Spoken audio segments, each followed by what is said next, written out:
Dr. Rehan, other dignitaries on the chest, ladies and gentlemen, thank you very much for inviting me to speak at this prestigious forum. It's indeed an honor and a privilege to stand in front of you and try and share with you my experience of integrative medicine. I have to say my association with Ayurveda goes back to my childhood, because there was an Ayurvedic medical college next to my school, and I used to jump over the fence during the recess and steal a lot of fruits from their trees. The pasting and the beating given by the Ayurvedic principal I still remember. So I went over to UK. I trained as a cardiothoracic surgeon and lived there for about 20 odd years. And I do minimal access keyhole chest surgery, which is video assisted and robotic thoracic surgery. I came back about two and a half years ago because I was smitten by the dream of Dr. Trehan, and I saw the potential of the whole place, of Medanta, the Medicity. When I came back from England, the good thing of having been abroad for 20 odd years was that I did not have any excess baggage regarding homeopathy, Unani, things. The bottom line was I didn't know anything about these specialities. So it was very easy for me to come into this setup and start doing my work.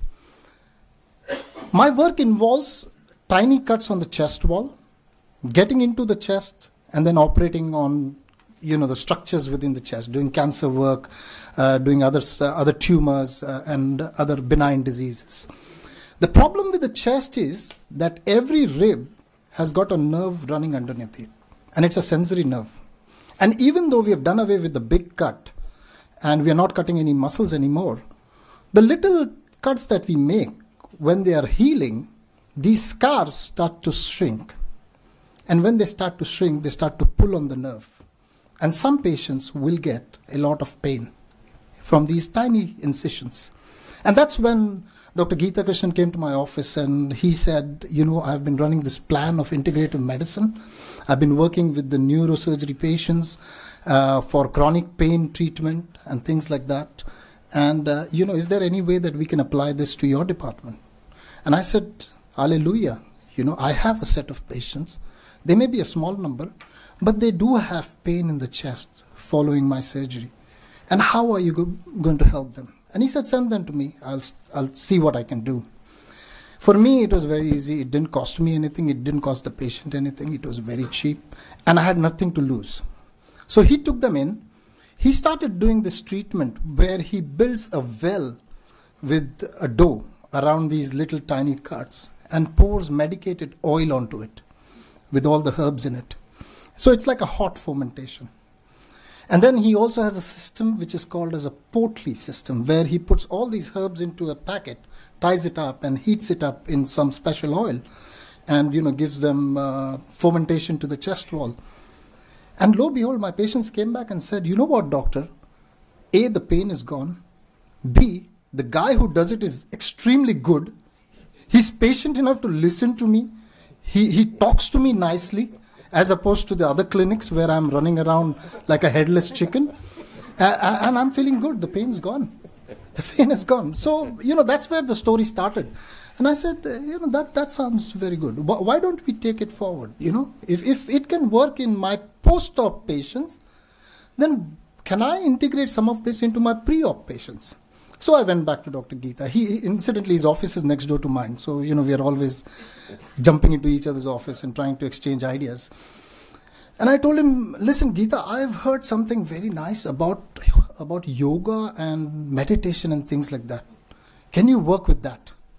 So he said, yeah, why don't we try it?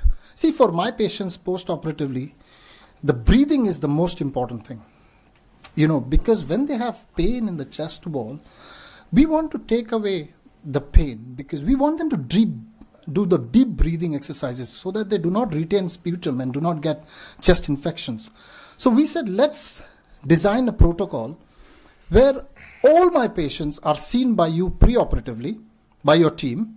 You teach them the breathing exercises. We will do pulmonary function test. We have to document that what we are doing, is it making a difference to the patient or not?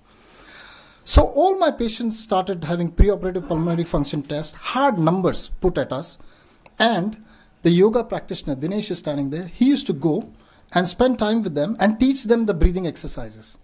And as soon as they came out from the theater in the ICU, the moment they were out of the anesthesia bed, the first 3, 4, 5 hours later, Dinesh used to go and start them on doing these exercises. And because they had learned pre-operatively, it was very easy for them to do post-operatively. And we found that actually these patients did not have many chest infections. Their drains came out early. Their breathing exercise pattern was good. And the pulmonary function test showed us good numbers. So here was the first time that we were actually documenting scientifically an improvement in the outcome in patients who were having high-end surgeries. They were having robotic surgeries, video-assisted surgeries. But we were using simple Indian traditional techniques to get them to the next level. So, we have actually presented this work at the World Congress of Ayurveda and also in the Indian Congress of Cardiothoracic Surgeons. That's a bunch of skeptical people, trust me. You try and talk to them about Ayurveda and things like that. They will laugh at you. In fact, my topic was called as 200 BC to 2013 AD. An integration. So the topic was catchy, so they sat in the room and actually Geeta's presented the data and it was very well received. Suddenly the scientific community was saying, actually, we can integrate the two things together and it doesn't cost you much. And even if it doesn't work, it doesn't matter. So, what is the harm in trying? So that's where we are. We are trying to push the boundaries at every stage. My next thought process is going on is that actually you might have some drugs which might have capability of killing cancer at the point where I'm operating inside the chest. And I don't know if we'll be able to set up a protocol where we can do my high-end surgery, take away the cancers.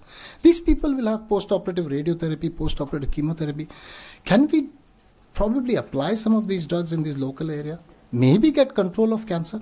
I don't know the answer, but that might be the future. So I think the journey has been really, really exciting. I think we are not yet there.